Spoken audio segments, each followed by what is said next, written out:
name is Jerod Jacobs, and I stole my first microphone from a strip club in Tucson, Arizona when I was 6.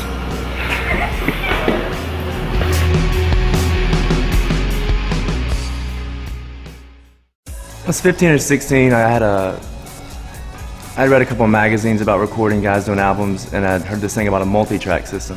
Before the internet, you look in catalogs, you see these things. I'm 15, I don't have a job. I couldn't afford these things, so I took an actual cassette machine that my dad had in the closet, and I recorded one track into the left, and then unplugged it and recorded one track into the right side. Took that, and I went to Goodwill and bought another stereo cassette recorder. And what I would do is bounce both of those tracks into the left side of the other machine and record into the right, and bounce those back to the other side. Really archaic, kind of like if you were editing video from one VCR machine to the next. And that was my first 4-track.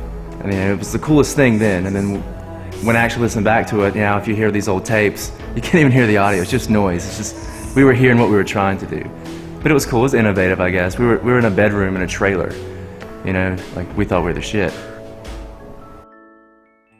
I guess my process, like how I work, a little bit different than most engineers and producers. I'm not a cookie cutter. I don't squeeze the band or the artist into what makes me feel comfortable as far as like an engineer. A lot of engineers have one system, one technique, that's all they do. Each band gets a unique sound too. I look at each project as something new and challenging. I've recorded guys on a front porch because the guy wanted, I want to sound like I'm on the front porch. Well, there's one way to do that. Just put the guy on the front porch. Sometimes it takes compromise, I guess, technically, but I'm not going to make bands perform separately. If a band really gets off on the vibe of playing together, I'm going to put everybody in the room and have you play together. I'll make the rest happen, no worries. What sets me apart from most producers and engineers is making the client feel comfortable in their atmosphere. A lot of places you're going to go to, studios are going to feel like a doctor's office. And I try to eliminate all that. You have friends over, light candles, do whatever. Some people actually bring their own artwork. You want an instrument provided, we provide that. A lot of places are going to make you use software samplers, software synthesizers, guitar emulators. Like if you want the amp, I bring the amp in.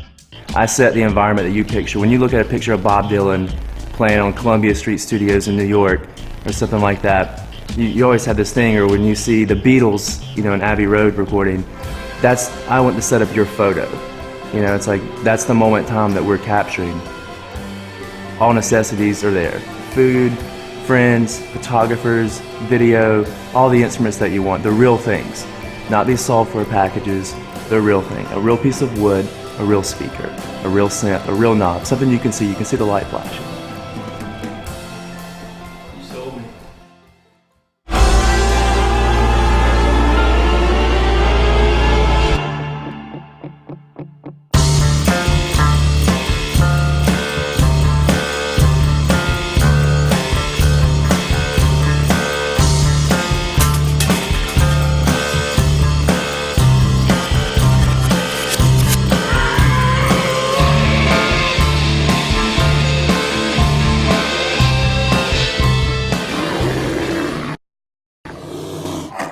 In your mother face.